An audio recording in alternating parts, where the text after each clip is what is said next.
Welcome to the Kitchen Table Finance Podcast, where we make retirement planning easy and enjoyable.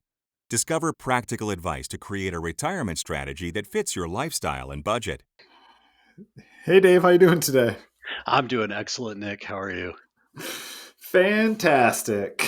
Little Love podcast before the storm today. Winter is Before here. the storm, the bleak midwinter, we are here. We are If we here. survive, this podcast will get pushed out to the listening public. If not, Yeah, we'll it's a just good be buried run. in, huddled around our stoves. Gotta love it. Today's topic, Dave, on a more serious note, is we are going to review some of the headlines from December.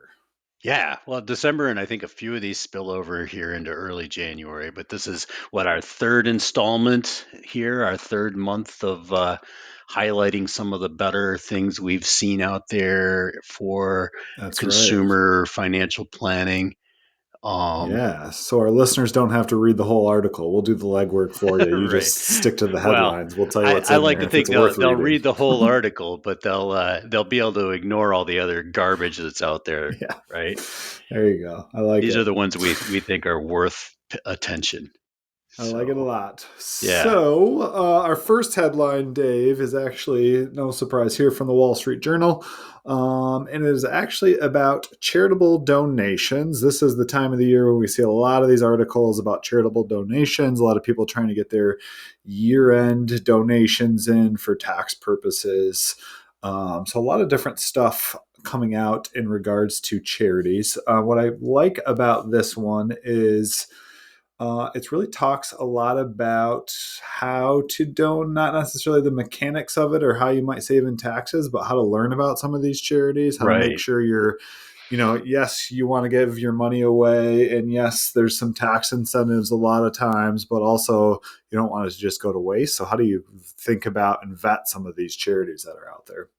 Yeah. And that's a good reason to include it, even though we're past year end here, is that this is the kind of thinking that should go on all the time. If you're Mm-hmm. charitably inclined, be cognizant of where your money's going. So there's some tools in this article on how to evaluate charities and how to think about where your money's going.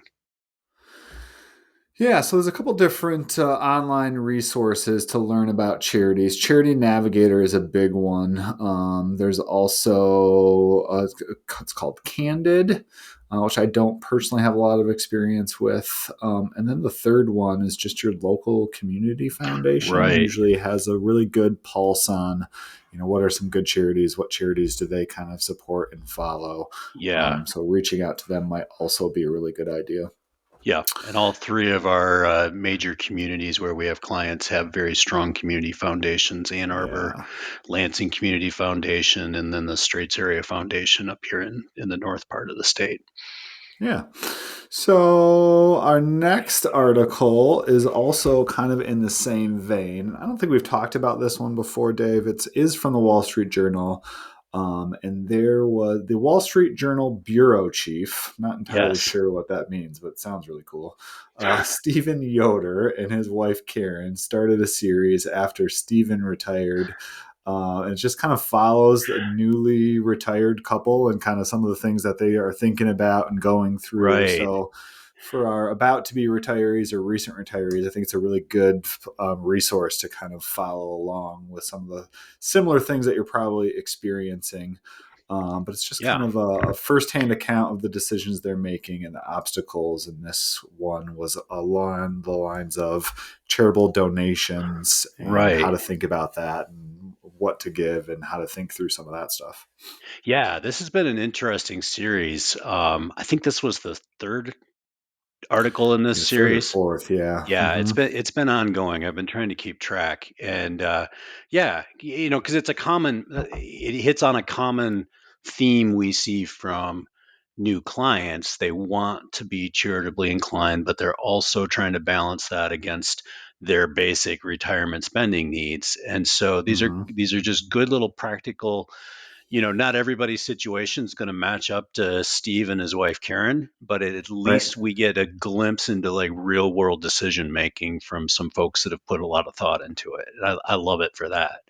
Yeah, I thought it was super Yeah. interesting. One of the things in there they were talking about is, well, our financial advisor told us we could give away twice as much, but we're Yeah. not really quite sure that we actually want to do that. Right. Right. Well, yeah, and we run into that with folks. Well, what Sure. they have in their head as being appropriate and what they can actually afford to do are not necessarily the same thing. Sometimes it's more, sometimes it's less. Right. But Absolutely. but it's about priorities, and Hmm. we also see that change with clients over time too, Oh, absolutely. as Yeah. they get more comfortable with their own retirement spending, suddenly Hmm. realizing, hey, this money's got to go somewhere, right? Right. Yeah. So, It is going to last. I probably, right, right, much right. easier a couple years into retirement than when you first start, Right, for sure. right. But you got to start somewhere. Yeah. So this next one's from Morningstar, and this one just kind of caught me. I put this one on here. It's from Madeline Hume. She's a CFA. She usually writes. So she's a chartered financial analyst, the fancy designation for like knowing how to analyze the markets and stocks, and Hmm. and she writes for Morningstar in that capacity.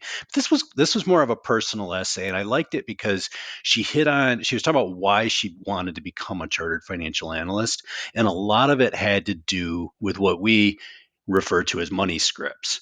And we talk about that a lot, but like how your formative experiences with money drive your outlook on money throughout your life. And she tied Hmm. it back into her career choice and wanting to understand why the markets worked the way they did and why certain people had certain outcomes and why her family had been a certain way. It's just kind of it's not a long read, but it's just kind of an interesting take. Yeah, I like that a lot. When you think of CFA, at least when I think of CFAs, I think of like Wall Street running hedge Hmm. funds. You think of most of those people getting into it to make money, Yeah, not I won't tell necessarily Mario you because said that, but yeah. not necessarily to because of a money script Yeah. about wanting to understand how the markets work. So that's Yeah, and super wanting to interesting. know why her family struggled. Yeah. Hmm. Yeah, so anyway, um, the next one we go back to the Wall Street Journal again, but this one I thought was very timely here, especially even now as people are getting their December statements, seeing that the fourth quarter of 2023 was really a fantastic quarter for stock market and bond market returns, right? And we have Hmm. this, we talk about behavioral problems in investing. Usually we're talking about it in the context of people see bad results and so they make bad moves because of that. But you've got to be Yeah. aware too that, seeing outsized good results can be bad Hmm. behaviorally too. Because we Yeah. don't want to we don't want to chase returns just because things have been good recently. It doesn't mean they can't, what goes up must revert to the mean at some point, right? Right. And so I like the main catch line in the article from my point of view was don't let your self-worth balloon along with your net worth. Don't let your ego think that all of a sudden you're a brilliant investor able to beat the markets and nothing bad is going Right. to happen, because a rising tide raises all ships, right? Hmm. And I think we used this Charlie Munger quote a few weeks ago again, that ego is the biggest foible in investing, and Yeah. don't get out over your skis. Yeah. I think that's super interesting, and kind of the thing that reminds me of too. Well, one of the other side of it is obviously the overconfidence piece, but also like listening to your neighbor tell you about how Hmm. great they're doing. And the thing Yeah. that comes to my mind right now, because I watched a lot of TV and sports over the last couple weeks, is the ETF QQQ investing in Hmm. the Oh Nasdaq yeah, yeah, 100, and like yeah. if your neighbor has that, I'm sure you haven't heard the end of it because it was Oh probably up right, like it 58% 40 last 40 some. year. Yeah, yeah, yeah, So you which don't want is, to jump ship either because of performance and things like yeah, that yeah. as Well, well. I don't know what it's done this year, but I'm sure it's a lot worse it's why to it's start why the you and year. I we always cringe a little bit in good quarters because we know we're going to get people thanking us as though, Right. Nick, you were brilliant this quarter. The model that Right. you've had me in for years. Yeah. you know, but but anyway, we digress. So Just yeah, good there's a stuff. lot of that Good stuff going to keep in around mind. now. This after last year too. So, but yeah, Yeah, definitely yeah, stick to your plan if nothing else. Right. yeah. So another piece from Morningstar. This one more fact based, just pointing out some of the things that are changing for 2024 for retirement planning. That there'll be some higher thresholds for taxes and contributions and contribution limits changing. Um, and some technical things like no longer having RMDs for Roth 401ks, things like that we should be aware of. Yeah, nothing crazy happening or changing this year, but there's definitely a couple things to think through and to look at. So always good to see what's changing um, on a yearly basis this time of year, especially, Yeah, because if you wait until December, it's a little too late to implement some of those things. yeah. So start the year running. The next one, Dave, looks like another Wall Street Journal article about how much house I can afford, what seems to be a moving target these days with interest rate Right, right. prices up. So walk us through that one. Well, so it's we see a lot of headlines right now about how frustrated young home buyers or wannabe home buyers are. And I think one of the most common questions I've gotten over the years when a client says to me, "Hey, can you talk to my son or daughter?" It's because they're looking at buying a house. That's usually the Mm-hmm. first thing. And so this article was a great piece that doesn't just focus on what's going on today, but just kind of has those timeless, like, here's how to think about buying a house. And I saved the link before I posted it on here, thinking next time I get this question, I'm just going to send this as a Yeah. because it really hits all the bases. It talks about the ratios to make sure that your housing payments are affordable, what banks are going to look at, how to figure out what role housing should play in your budget, couple different methods. Um, and one of the big things is how interest rates affect what you can afford and what your payments are Mm-hmm. going to be. Because that's what the big angst has been the last 20, well, 18 months anyway, is that now that interest rates are higher, payments are going to be higher. And so by and large, you can afford less house now because your payment will be bigger. So good stuff to think about. It's going to apply whether rates stay where they are, go back down, whatever happens to the housing market. It's the basic tried and true things to think about. Yeah, I like that because if you're coming in, I mean, the ratios are one thing we talk about it quite frequently on this podcast. Like that's a good rule of thumb, but it's not for Hmm. everybody, right? Like No, just because no. you want your debt to income to be in it. Well, I guess I Well, mean, if you're pushing up on the top end of where the your banks banker's are going going, to I tell don't you. know if we can get this done. I'm telling Yeah, you, it's too high because they're going to tell you right, way higher than you should do. right, So right. if you're butting up against that limit, then you probably need to rethink it.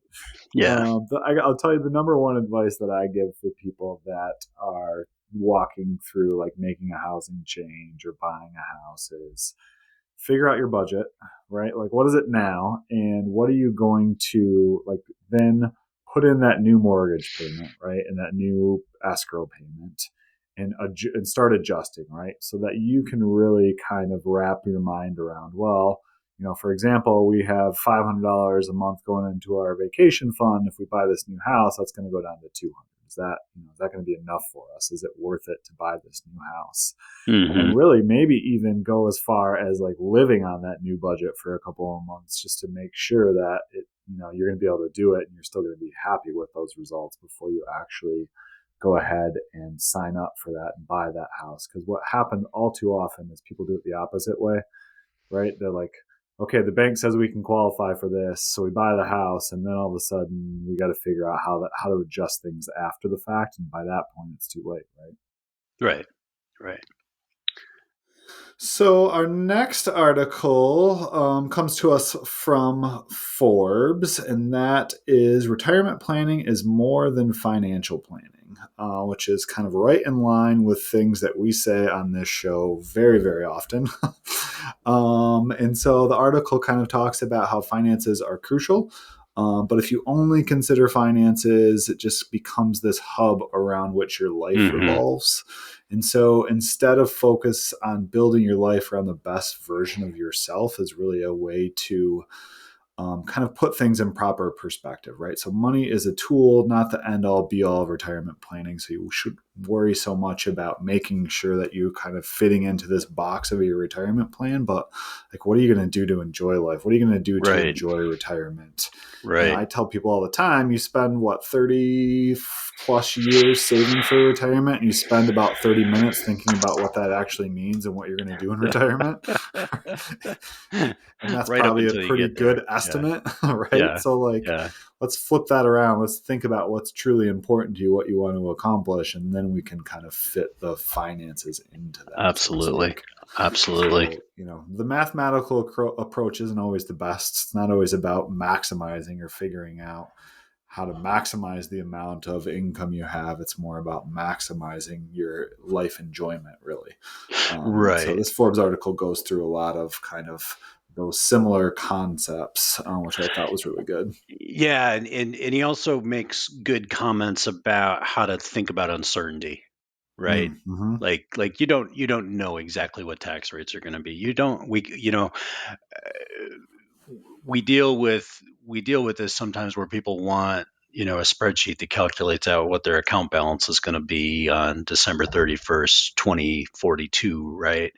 And Yeah, that's just not useful financial planning. So I thought this was a good practical approach to that side of it too. It captures that the essence of both of those things, that it is about money to a point, but don't try to put too fine a point on it at the same time. yeah, absolutely. Yeah.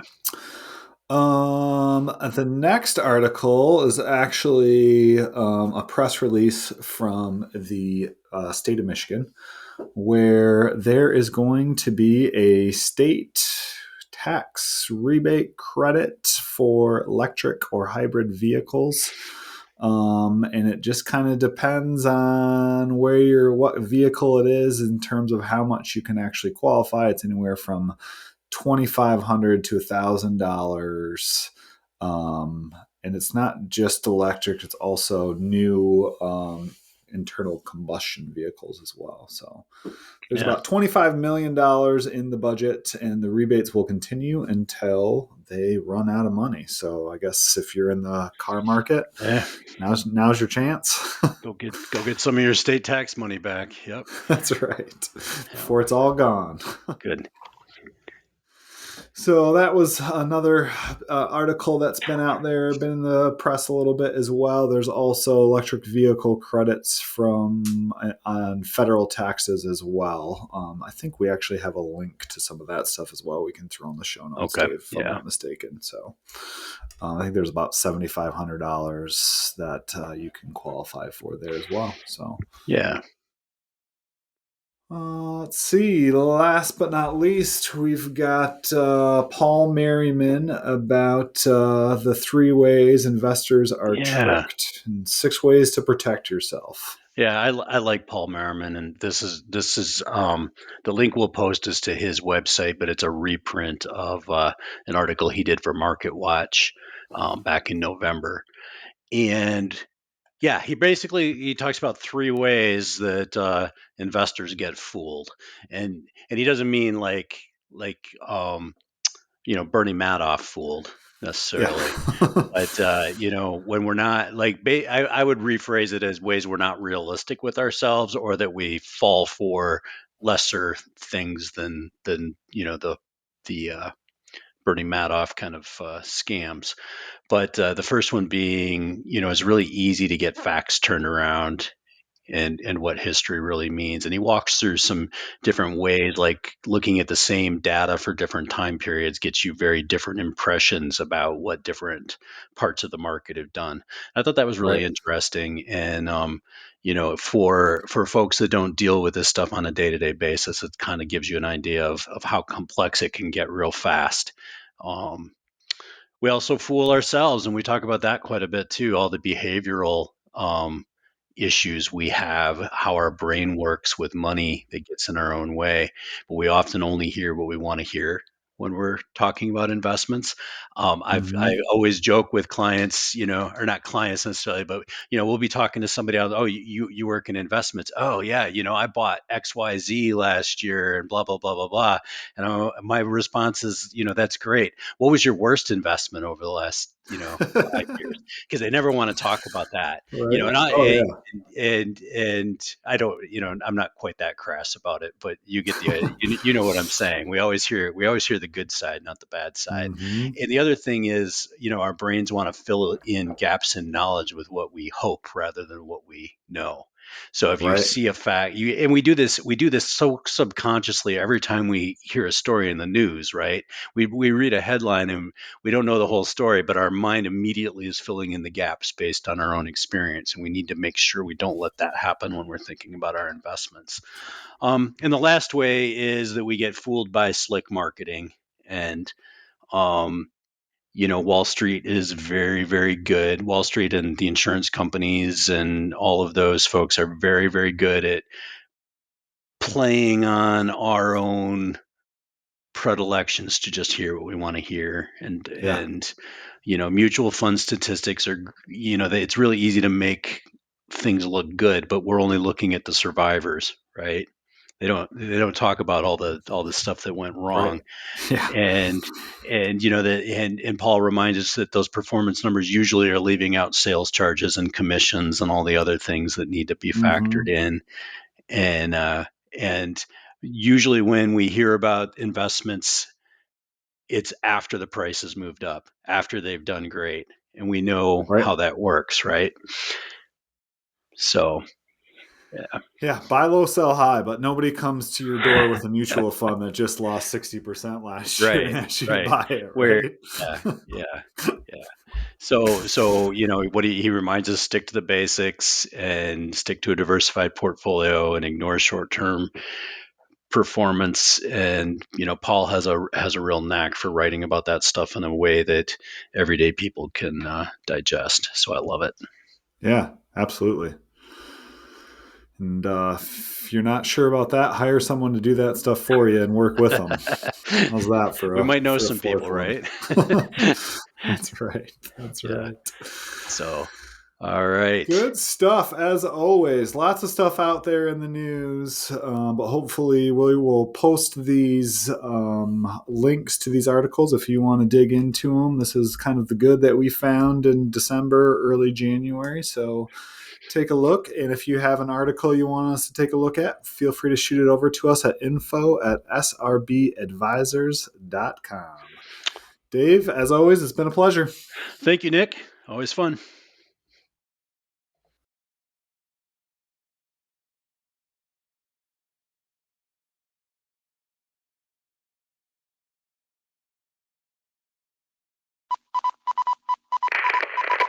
This is a Zedia Media production.